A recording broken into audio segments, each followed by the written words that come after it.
Hey, I'm Dale, and I want to talk a little bit about what we do at the beginning of a new month, a new journal, a new moon, a new something. So, one of the things that I do in my journal is if I've got a brand new journal, or it's a new month, or like I say, it's a new moon, and what I'm about to show you hasn't been completed, but I've done a real basic drawing so you can get an understanding of what I'm talking about. So either at the beginning of a journal, just to see if you can see that, or the beginning of the month and everything, is what you basically do is you place your hand on your journal and draw around the outside, and then the next thing you're going to do is create a mandala. Now this looks a bit rubbish, I can tell, but I haven't colored it in, I haven't finished it. So basically, you can draw, so a mandala is about circles. So I've drawn some different circles, I put a heart in the middle, but just allow your imagination to take you wherever you want to go.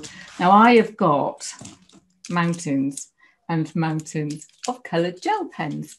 So what I would do is sit very quietly and allow that pattern to emerge.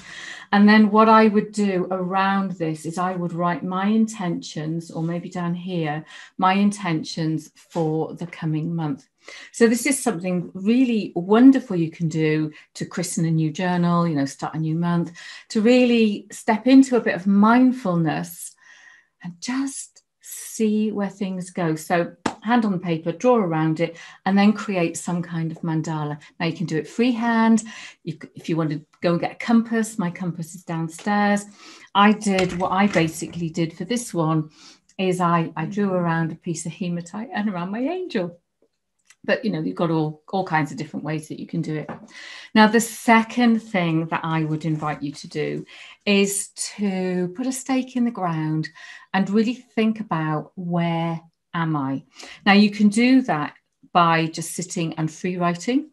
However, what I do is I've got a set of areas that I call life areas. And what I've got written down here are a set of like standard ones, the ones that I give to clients and things like that.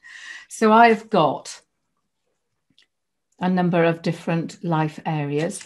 And basically, all you do is you come along. So in health and well-being, you would mark yourself between a 0 and a 10. And it's not to say that your health is 10 and it's utterly amazing. It might be that it's 8 and you might not be feeling particularly brilliant, but you're putting in lots of energy into changing your diet, looking at your emotional eating and stuff like that. Things like your mental and emotional state. So you might find that you're in a particular period of your life where things aren't as brilliant as they might be, and you might mark yourself as a 3.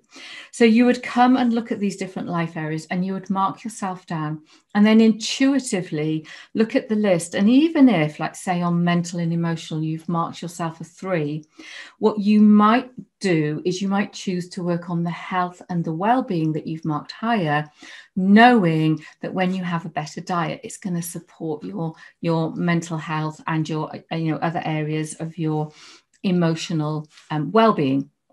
So it's looking at it and not going, well, I've got to work on the low score. It's looking at it and saying, right, if I continue to work on this, it'll impact the other areas. So these are 2 things that I will do at the beginning of a new month, a new journal, or a new moon. So in terms of journaling, you don't need fancy dancy journals. I actually have lots of different journals. So I have this one, I have this one. I have ones that I do my affirmations in. So I have a little book of affirmations I keep by the side of my bed, and I have a journal just for that. So I love lots of different journals, but you just get your journal and use one of them to kind of really assess where you are and use that as for your free writing and your reflective practice.